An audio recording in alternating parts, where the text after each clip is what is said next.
Hi, Aries. Welcome to your weekly reading for February 7th to the 13th. Oh, how beautiful. Okay, so peaks of joy.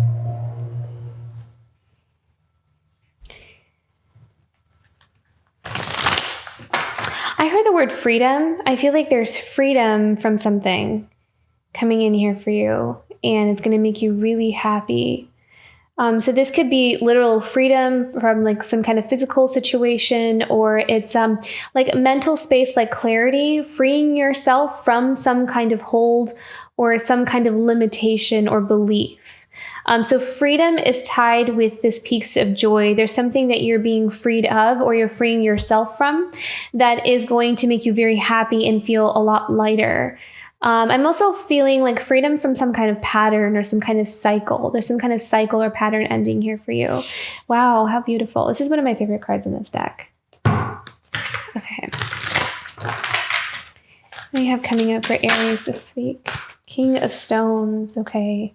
So very invested in your long-term projects is what I'm seeing here. So I see you really focused and dedicated and committed to some kind of end goal here. And being very loyal to what it is that speaks truly to your heart and what matters to you here. Oh, beautiful. So going into a lot of passion, lots of insight, inspiration. This card's coming up a lot this week. A 5 of Scrolls. Putting down anything that's standing in your way. You're overcoming a lot of obstacles this week as well. Like you're overcoming a lot of hurdles. That's what I'm seeing, like jumping over a bunch of hurdles. There's like a clarity about something. Something's very clear to you, and it's like you know exactly where to put your energy and where to kind of divert your energy almost. That's what I'm seeing here. I'm seeing like some kind of illusion or something that had you confused for a while is beginning to clear up, and it's helping you to make progress.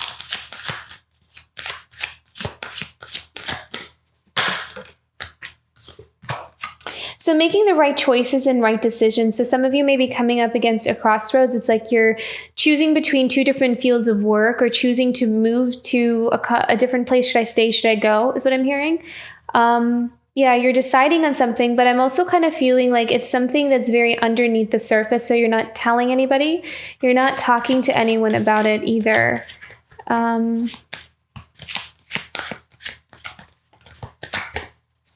Planning on making some kind of move and you're being very discreet about it.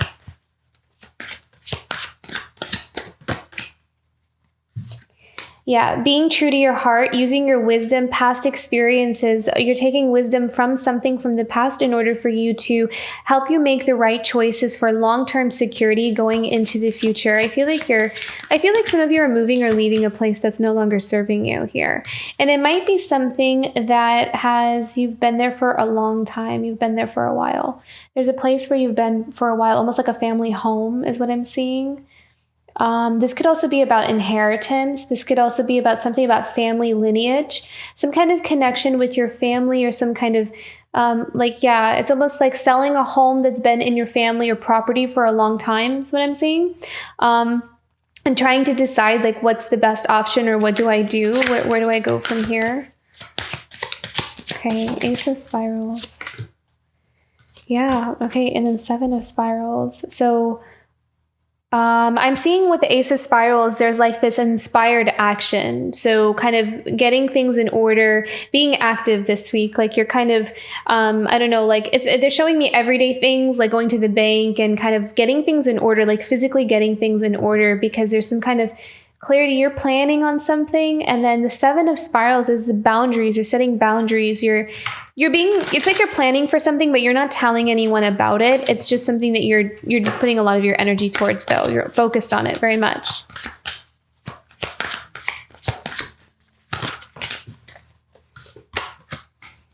And I feel like what is motivating it is being able to close some kind of chapter from something that has caused quite a bit of... Well, I'm also hearing that it's also kind of taught you a lot of really, really valuable lessons. Like you're looking at something that was, a difficult experience to go through, but at the same time, it taught you a lot of valuable lessons. It really made you into who you are. And now it feels like some of you are in this place where you're ready to move on to the next stage in your life. But where you are right now could be something where there's like a history there. You've been there for a long time. There's been a lot of experiences there. So it's like this difficult process, or it's a hard decision to make. It's going to take some time to kind of unravel and grow out of something, is what I'm hearing. Like you're growing out of something and you're navigating those changes. You're kind of reflecting on who you are now, who you've become, and where you want to go from here. But I am seeing that who I'm reading for, because I'm seeing a very, very specific situation actually. But whoever I'm reading for, what you have coming up is not something that you're going to be able to really imagine for yourself, but you're going to be happy. And it's going to also make a lot of the things that you've learned up until now, you're going to be able to apply them into this next leg of your journey. And it's going to be a lot more enjoyable, is what I'm saying. Like you're going to feel, it's not going to be so much about learning lessons as it is going to be about applying the lessons.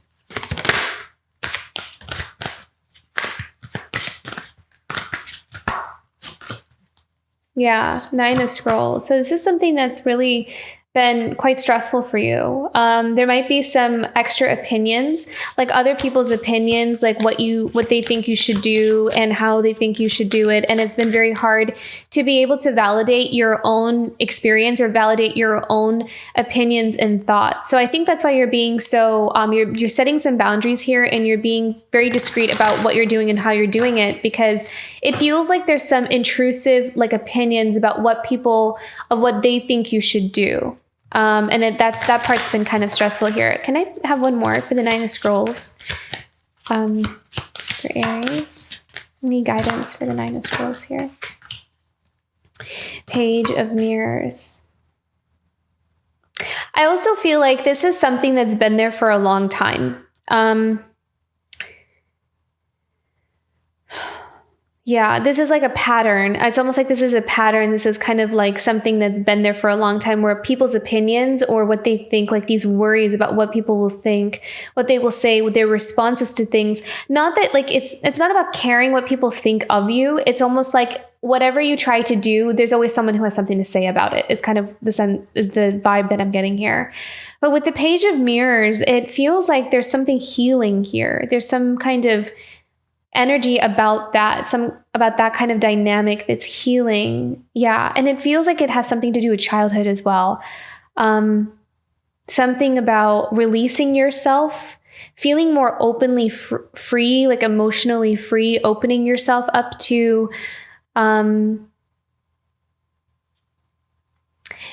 so again, this is maybe very specific, and it may not resonate with everybody, but what I'm seeing is that perhaps for some of you, they're showing me an image of someone that wasn't really allowed to have their own opinions, or allowed to really express what they wanted when they were kids, because everyone else always had an opinion about it, or it was always commandeered by other people, hijacked almost by other people.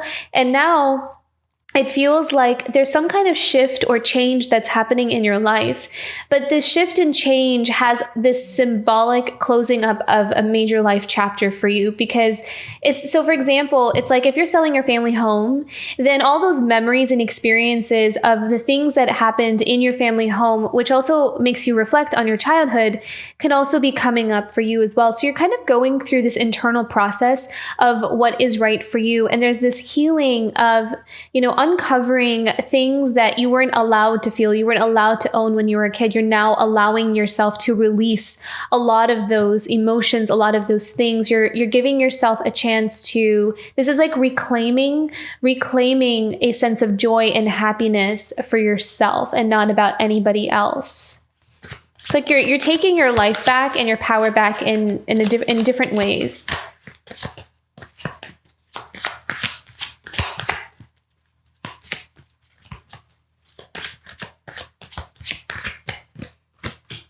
Yeah. Okay. So 2 of Stones. So again, moving away from something that you're ready to shift. So the 2 of Stones is the card of movements, the card of like job opportunities, laying down foundations somewhere else, shifting out of some kind of dynamic and moving out of that. So I feel like with the 2 of Stones here, this is all about you making that brave choice for yourself. Maybe something that you're needing to do on your own, something that you can only make that choice and decision for yourself. So standing your ground and going towards something with a lot of courage and bravery. And then we have the 5 of Spirals here. So this is about competition. This is about disagreements, and being able to face the fears, be able to face things head on is what I'm kind of seeing you do. But by you facing things head on is allowing you to discover a strength in you that you didn't know you had, or you knew it was there, but you didn't know how to bring it out. So there is a call to courage and strength and inner strength within you, standing your ground, standing up for yourself, and really using your voice, I see, is going to be really important here for you. And being able to do that is also going to help you to release like these emotions of joy and freedom, like feeling free in many ways.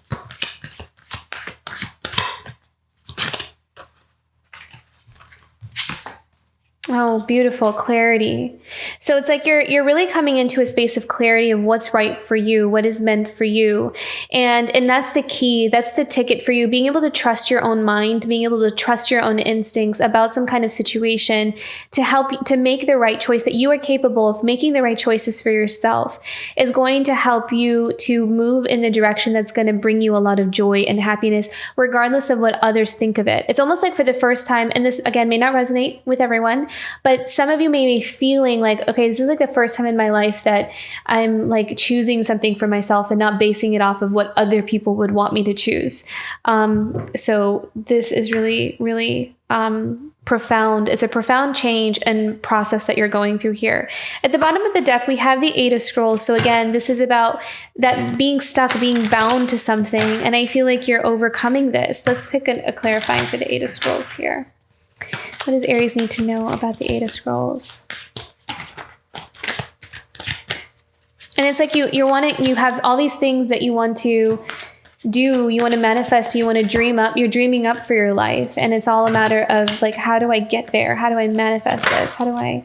Oh, wow, look at that. And then 2 of Mirrors. So this could also be about a relationship in some sense. For some of you, this could be about relationships. This could be about some kind of connection.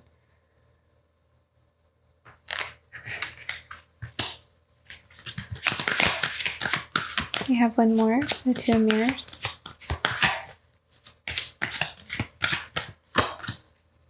Yeah, the Queen of Stones. So establishing a sense of independence for yourself. I feel like that's the main goal right now. There's something here about a relationship. So it may be you wanting to go towards a relationship that is a mirror of what you embody and who you are now, or it's something that you're trying to kind of break out of. It's some kind of relationship that you're trying to break out of. But I feel like that is almost kind of feels like it's in the background, because there's this deeper, more internalized evolution of you. And the Queen of Stones is all about being able to build solid foundations for yourself through your own independent work, through your own thing, being able to call something your own. And it's interesting because we have the King of Stones here in the beginning and the Queen of Stones.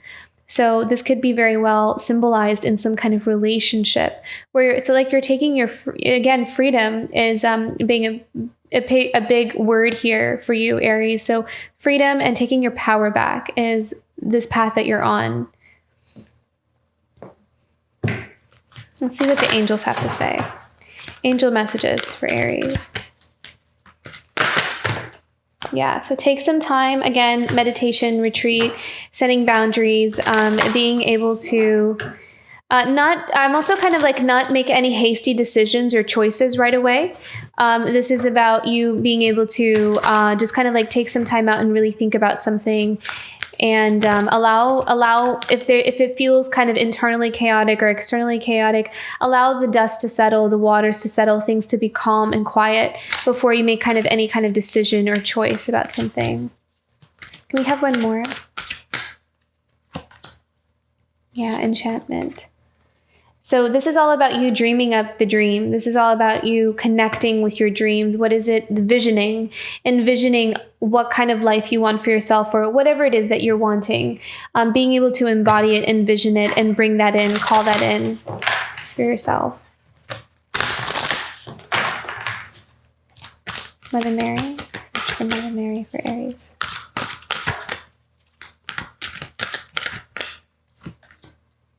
Yeah, you're really like empowered. You're coming into yourself. You're honoring yourself on a new level in a way that you might have not been before. And I feel like there is this really tuning in and listening to what your soul is asking of you, of what your heart is asking of you. You're really honoring that, and you're really listening to that, and it's opening up doors for you. It's opening up insight. It's bringing clarity in here for you. So listening and tuning in and honoring what you want is going to be important. But there's also you're on this path to like this personal freedom for yourself. And it's like every day, every month, every week, it just keeps unfolding and growing and growing. So very beautiful expansion happening for you, Aries. What a wonderful reading, actually. Okay, so if this reading resonated, don't forget to like and subscribe, and I will see you for next week. Bye, Aries.